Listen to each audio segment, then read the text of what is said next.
बच्चों, आज हम व्याकरण में एक नया टॉपिक देख रहे हैं। एक नया टॉपिक हम लेंगे अनुच्छेद लेखन।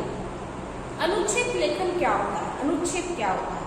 आप जानते हैं पैराग्राफ को अनुच्छेद कहा जाता है। जो अंग्रेजी में पैराग्राफ होता है वही हिंदी में अनुच्छेद हम उसे कहते हैं। मुख्य रूप से अनुच्छेद को निबंध का लघु रूप कहा जाता है। सार गर्भित रूप या लघु रूप, लघु यानी छोटा रूप, निबंध का छोटा रूप। निबंध में कई विस्तार से विषय को विस्तारित किया जाता है, बहुत बड़ा चढ़ा के विषय को लिखा जाता है ना।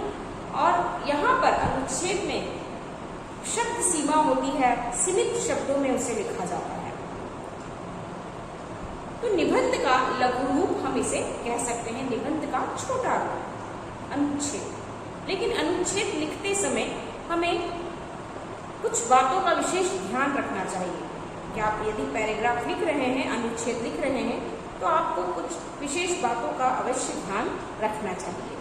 जैसे सीमित शब्दों, अनुच्छेद लिखते समय आपकी जो शब्द सीमा हो वो 80 से 100 शब्द की होनी चाहिए। उससे अधिक शब्दों का अनुच्छेद नहीं होना चाहिए। एक शब्द सीमा होनी चाहिए, इतने ही शब्दों में अनुच्छेद को लिखा जाना है। भाषा सरल व सुगम हो। अनुच्छेद की भाषा सरल होनी चाहिए, सुगम यानी आसानी से समझ में आने जैसी होनी चाहिए। ठीक है। विषय से संबंधित हो।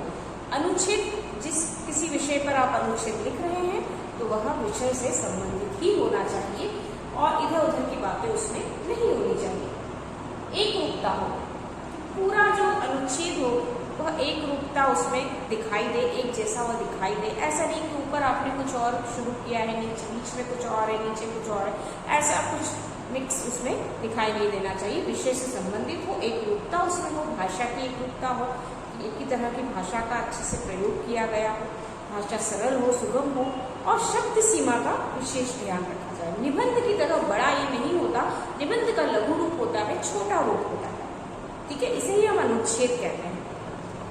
आपकी बुक में बहुत सारे अनुच्छेद दिए गए हैं। मैं आपको बता दूं कि अनुच्छेद कैसे आपको लिखना है।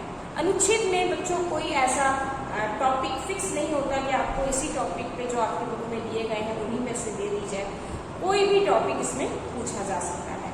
तो अनुच्छेद के लिए आपको बस अपने आप को इस तरह तैयार रखना है कि हाँ, कोई ऐसा हमें शीर्षक मिल जाता है तो हम उस पर ध्यान से सोच समझ के कुछ एक पैराग्राफ हम उस पर लिख सकते हैं और उस पैराग्राफ को लिखते समय आपको कुछ बातों का विशेष ध्यान रखकर आप उसे लिख सकते हैं।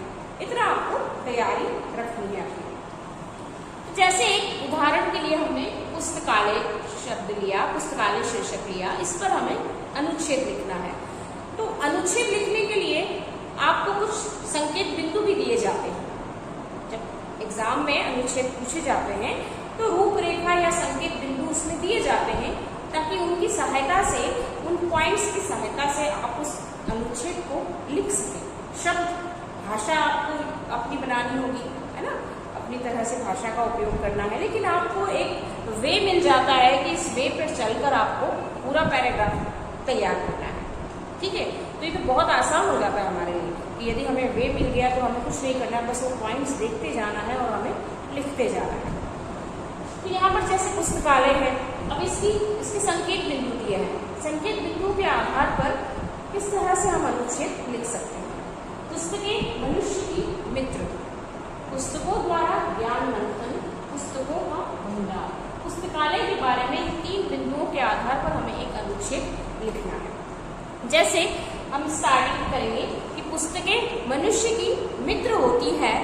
मनुष्य किसी भी एकांत या निर्जन स्थान पर भी एक पुस्तक के साथ एक अच्छा समय अपना बिता सकता है। पुस्तकें हमारी मित्र होती है ना। अकेलेपन में या हम कहीं जाते हैं निर्जन एकांत स्थान पे तो सबसे अच्छी मित्र पुस्तकें ही होती हैं। हम एक बहुत अच्छा समय उनके साथ, बहुत अच्छा समय हम उनके साथ बिता सकते हैं, उनके साथ हम रह सकते हैं। तो ये हमारी मित्र है। पुस्तकों के सहारे ज्ञान का मंथन होता है। पुस्तकों के द्वारा ही हमें बहुत सारा ज्ञान प्राप्त होता है और हम उस ज्ञान को बढ़ाते रहते हैं ना, उस ज्ञान के बारे में सोचते हैं, विचार करते हैं। तो ये पुस्तकों के द्वारा ही संभव हो पाता है। तो पुस्तकों के सहारे ज्ञान का मंथन होता है। पुस्तकें हमारी बुद्धि और समझ को विकसित करती हैं। पुस्तकों के माध्यम से हम एक कक्षा का पाठ्यक्रम पढ़कर दूसरी कक्षा में पहुंचते हैं। पुस्तकों के द्वारा ही आप ये सारी किताबें आप पढ़ते हैं, पढ़ने के बाद ही आप दूसरी कक्षा में पहुंच पाते हैं, है ना। तो पुस्तकें हमारी मित्र होती हैं, हमारे ज्ञान का मंथन करती हैं, हमारी सोच को, हमारी समझ को विकसित करती हैं, उन्हें बढ़ाती हैं, है ना। पुस्तकों के द्वारा ही ये सब संभव होता है। पुस्तकों का विशाल भंडार पुस्तकालय कहलाता है। पुस्तकों का जो भंडार होता है वह पुस्तकालय कहलाता है। पुस्तकों के भंडार को पुस्तकालय कहा जाता है।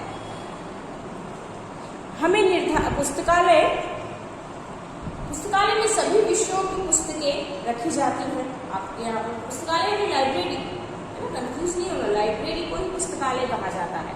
हिंदी में उसे पुस्तकालय कहा जाता है, अंग्रेजी में उसे लाइब्रेरी कहा जाता है। आपके स्कूल में भी आपकी लाइब्रेरी है, आप लोग जाते हैं लाइब्रेरी में और आपने देखा है कि वहाँ बहुत सारी हर विषय की, हर तरह की बुक्स वहाँ पर रखी होती है। तो पुस्तकालय में सभी तरह की, सभी विषयों की पुस्तकों का संग्रह होता है। उन्हें संग्रहित यानी इकट्ठा करके एक जगह पर रखा जाता है। और पुस्तकालय के कुछ नियम होते हैं।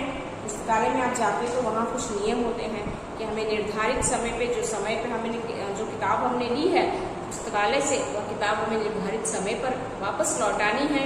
और अगर हम पुस्तकालय में बैठकर किताब पढ़ रहे हैं तो वहाँ के कुछ नियम हैं, उनका हमें पालन करना है। हमें चुपचाप बैठकर किताब पढ़ना है, दूसरों को हमें डिस्टर्ब नहीं करना है और हमें अपना काम करना है।